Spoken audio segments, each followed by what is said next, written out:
চড়ক পূজা বা চৈত্র সংক্রান্তির ইতিহাস ও পালনের পদ্ধতি।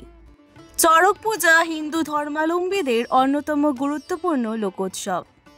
বাংলা পঞ্জিকা অনুযায়ী প্রতি বছর চৈত্র সংক্রান্তিতে বা চৈত্র মাসের শেষ দিনে তথা বছর শেষে এই পূজা অনুষ্ঠিত হয়ে থাকে।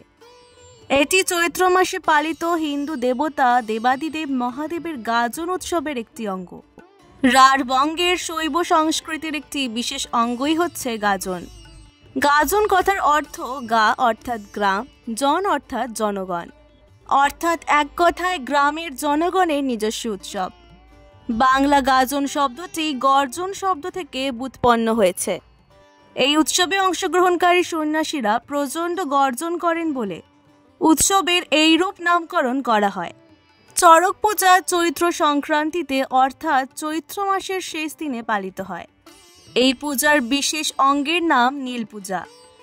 পুজোর আগের দিন চড়ক গাছটিকে ধুয়ে মুছে পরিষ্কার করা হয়। এরপর জল ভরা একটি পাত্রে শিবের প্রতীক শিবলিঙ্গ বা সিঁদুর মথিত লম্বা কাঠের তক্তা শিবের পাটা রাখা হয়, যা পূজারীদের কাছে বুড়ো শিব নামে পরিচিত। পতিত ব্রাহ্মণ এই পূজার পুরোহিতের দায়িত্ব পালন করেন। পূজার বিশেষ বিশেষ অঙ্গ হল কুমিরের পূজা, জ্বলন্ত অঙ্গারের ওপর হাঁটা, কাটা আর ছুরির ওপর লাফানো, বানফোর, শিবের বিয়ে, অগ্নি নৃত্য, চড়ক গাছে দোলা ইত্যাদি। ইতিহাস বলে লিঙ্গ পুরাণ, বৃহদ্ধর্ম পুরাণ এবং ব্রহ্মবৈবর্ত পুরাণে চৈত্র মাসে শিব আরাধনা প্রসঙ্গে নৃত্য গীতাদি উৎসবের উল্লেখ থাকলেও চড়ক পূজার উল্লেখ নেই।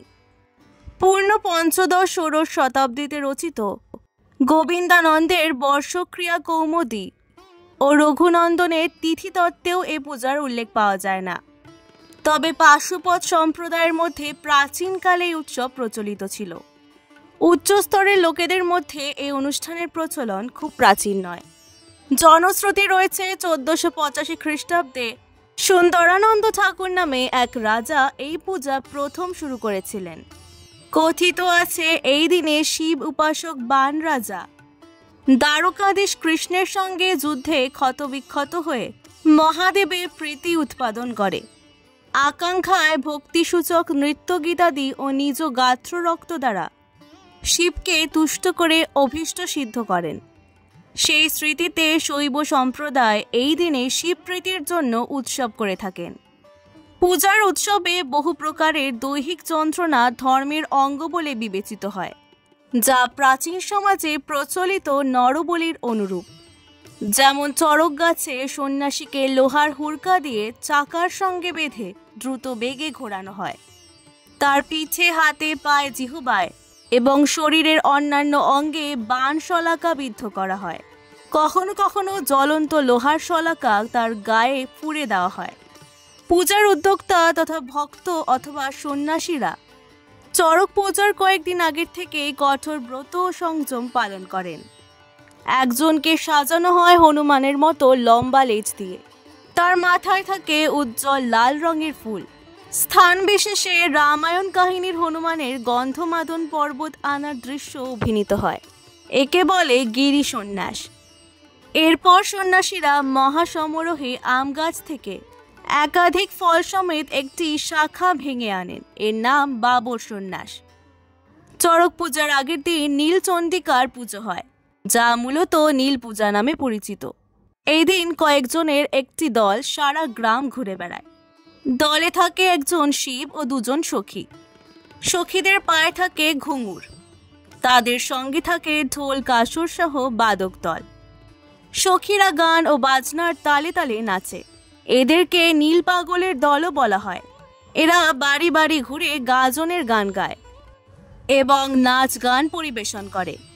বিনিময়ে দান হিসেবে যা কিছু পাওয়া যায় তা দিয়ে হয় পূজা। এদিন রাতে হাজরা পুজো হয় এবং শিবের উদ্দেশ্যে খিচুড়ি ও শোল মাছ নিবেদিত হয়। মাঝরাতে শিবের আরাধনার সময় দু একজন সন্ন্যাসী প্রবল বেগে মাথা ঘুরিয়ে মন্ত্র বলতে বলতে সংজ্ঞাহীন হয়ে পড়েন। এই অবস্থাকে দেবতার ভর বলা হয়। এই সময় তারা দর্শক মণ্ডলীর প্রশ্নের যা যা উত্তর দেয় তা অভ্রান্ত বলে সাধারণে বিশ্বাস করে। চড়কের দিন সন্ন্যাসীরা বিশেষ বিশেষ ফল ফুল দিয়ে বাদ্য সহকারে নানা ভঙ্গিমায় শিব প্রণাম করে। এছাড়া দেবতার অবিচল ভক্তি ও নিষ্ঠা প্রদর্শনের জন্য তারা ধারালো বটি, গাছের কাঁটার উপর ঝাঁপ দেন কিংবা পা দুটি উপরে মাথার নিচের দিকে রেখে ঝুলে থাকেন। এগুলি যথাক্রমে বটি ঝাঁপ, কাটা ঝাঁপ ও ঝুল ঝাঁপ নামে পরিচিত। আরও আত্মনির্যাতনের জন্য 2.5 থেকে 4-5 ইঞ্চি লম্বা একটি লৌহ শলাকা সারাদিন জিভে বিদ্ধ করে রেখে সন্ধ্যার আগে পুকুরে গিয়ে সেটি খুলে ফেলে দেওয়া হয়। এর নাম বাণ সন্ন্যাস। পিঠের দুদিকে চামড়া ভেদ করে একটি সরু বেত প্রবেশ করিয়ে দেওয়াকে বলে বেত্র সন্ন্যাস। আর চড়ক গাছটি চড়ক তলায় প্রথিত করে তার মাথায় আরেকটি কাষ্ঠখণ্ড মধ্যস্থলে ছিদ্র করে স্থাপন করা হয়, যাতে চড়ক গাছকে কেন্দ্র করে কাষ্ঠখণ্ডটি শূন্যে বৃত্তাকারে ঘুরতে পারে। এর এক প্রান্তে ঝোলানো দড়িতে একজন সন্ন্যাসী, আগেকার সময়ের সন্ন্যাসীরা পিঠের চামড়া ভেদ করে শির দাঁড়াতে বড়শির মতো বাঁকানো একটি লোহার কাঁটা গেঁথে ঝুলতে থাকতেন। কোমরে গামছা বা কাপড় বেঁধে ঝুলে থাকতেন। অপর প্রান্তে কাষ্ঠখণ্ডটিকে চক্রাকারে চরকির মতো ঘোরানো হয়। এই প্রক্রিয়াটির নাম বড়শি সন্ন্যাস। এই সমস্ত প্রকার নিয়মের মধ্যে দিয়েও এই উৎসবকে কেন্দ্র করে আজও বিভিন্ন স্থানে মেলা বসে, যেটি চড়ক সংক্রান্তি অথবা চৈত্র সংক্রান্তির মেলা অথবা চড়ক মেলা নামে অভিহিত।